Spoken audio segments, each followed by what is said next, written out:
Chers amis, je suis heureux de vous retrouver pour ce troisième et dernier temps d'enseignement sur la figure de David.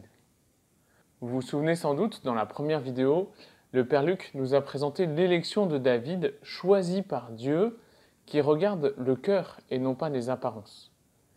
Nous avons découvert comment Dieu agit dans une vie et comment il préparait aussi son peuple à se laisser guider par un roi berger.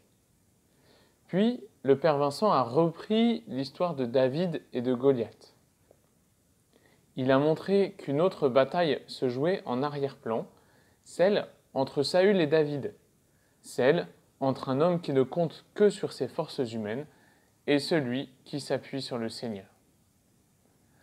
Après un bref résumé des épisodes qui précèdent, nous allons nous pencher sur l'enjeu principal de notre passage, qui est le véritable architecte du chantier qui se prépare.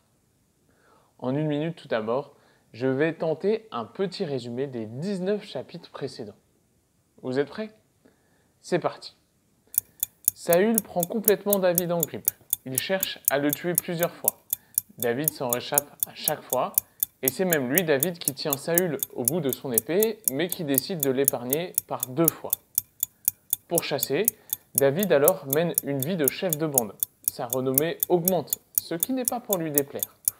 Il y a plusieurs batailles contre différents ennemis. À Guelboé, face aux Philistins, Saül se suicide pour éviter un déshonneur. Jonathan, son fils, est tué lui aussi dans cette bataille. Ils sont tous les deux pleurés par David.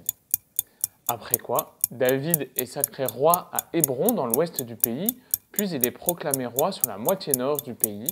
Il conquiert enfin Jérusalem et le sud du pays. Il fait de cette ville sa capitale.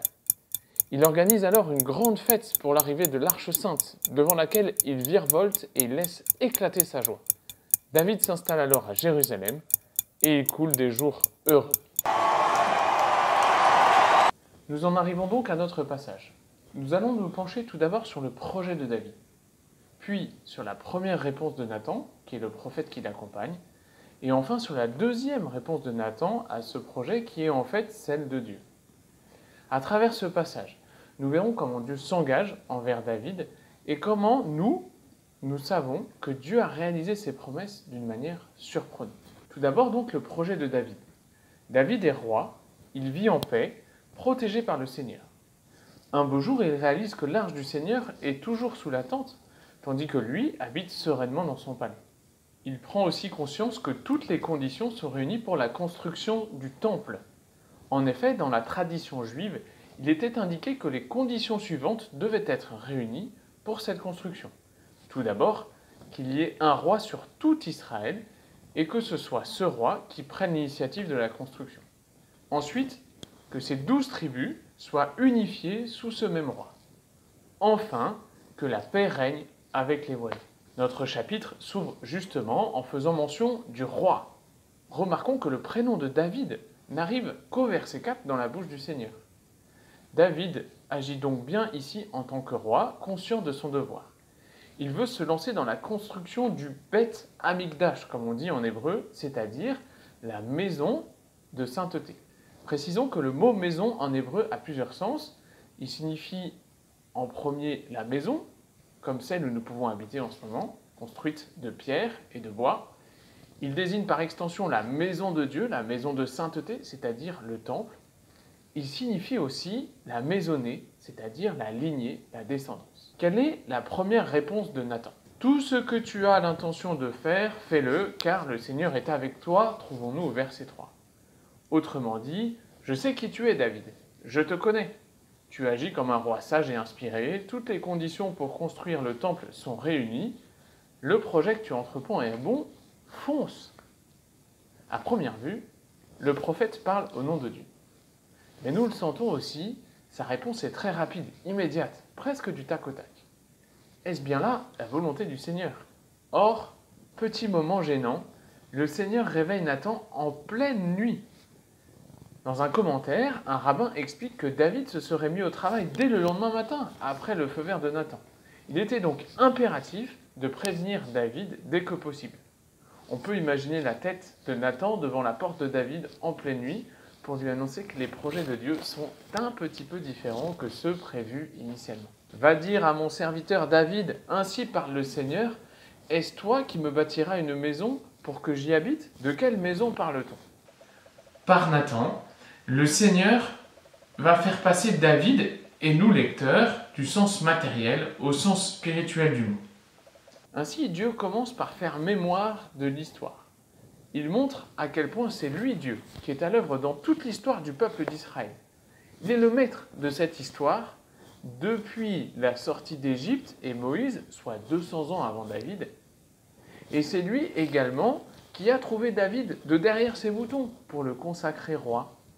C'est encore Dieu qui lui a permis d'être aujourd'hui en sécurité face à ses ennemis. Puis Dieu fait la transition entre ce sens plus matériel et le sens spirituel. Le Seigneur t'annonce qu'il te fera lui-même une maison. Dieu ne s'engage évidemment pas à lui construire une maison de briques et de bois, mais il s'engage à établir pour David une maison au sens spirituel, c'est-à-dire une descendance, vous l'aurez compris.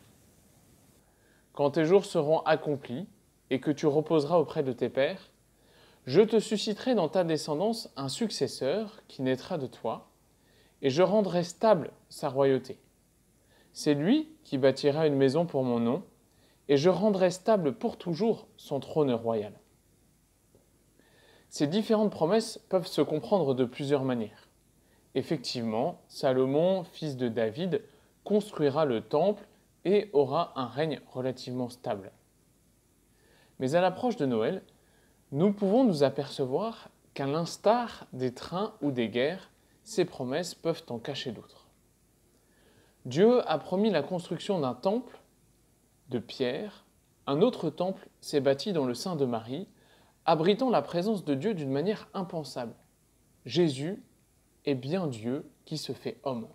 Jésus leur dit « Détruisez ce temple, et en 3 jours je le relèverai. » Les Juifs lui répliquèrent « Il a fallu 46 ans pour bâtir ce temple, et toi, en 3 jours, tu le relèverais ?»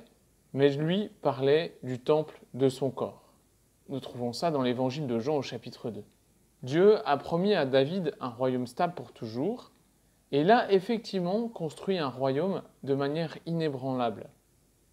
Ma royauté n'est pas de ce monde. Si ma royauté était de ce monde, j'aurais des gardes qui se seraient battus pour que je ne sois pas livré aux Juifs.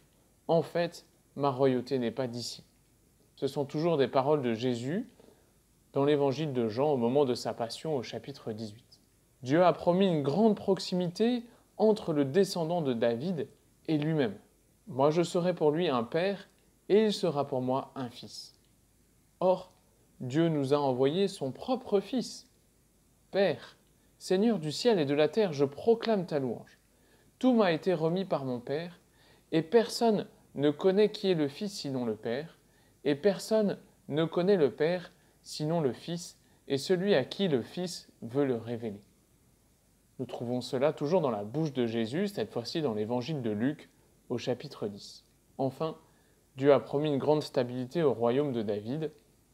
Ton trône sera stable pour toujours. Ce dimanche, 4e de l'Avent, non seulement nous entendrons en première lecture ce passage du livre de Samuel, mais nous entendrons également l'ange Gabriel dire à Marie « Sois sans crainte, car tu as trouvé grâce auprès de Dieu. Voici que tu vas concevoir et enfanter un fils. Tu lui donneras le nom de Jésus. Il sera grand, il sera appelé fils du Très-Haut. Le Seigneur Dieu lui donnera le trône de David son père, et il régnera pour toujours sur la maison de Jacob, et son règne n'aura pas de fin. » Ainsi donc se termine notre passage. Nous voyons combien Dieu a été fidèle aux promesses qu'il a faites à David. Nous avons vu également combien la réalisation de ces promesses ont été bien au-delà de ce qu'auraient pu imaginer les hommes. C'est bien Dieu, l'architecte de nos vies. Ainsi se termine également notre parcours avec la figure de David. Dieu est toujours à l'œuvre aujourd'hui. Il peut nous aider à remporter d'autres victoires sur les obscurités et les combats qui nous entourent. Et à l'approche de ces jours saints, nous pouvons peut-être lui demander de nous renouveler dans les différents engagements que nous avons pris en nous appuyant sur sa promesse, en nous appuyant sur sa présence. Demandons-lui aussi de changer nos cœurs et nos regards pour accueillir sa venue dans l'enfant qui vient. Dieu ne regarde pas comme les hommes regardent à l'apparence, mais le Seigneur regarde au cœur. C'est enfin l'occasion pour nous, prêtres, de remercier l'équipe des fraternités qui nous ont beaucoup soutenus dans ce projet et qui, je l'espère, vous aura aidé à cheminer tout au long de cette période de l'Avent. Chers amis, bonne et sainte fête de Noël à vous tous.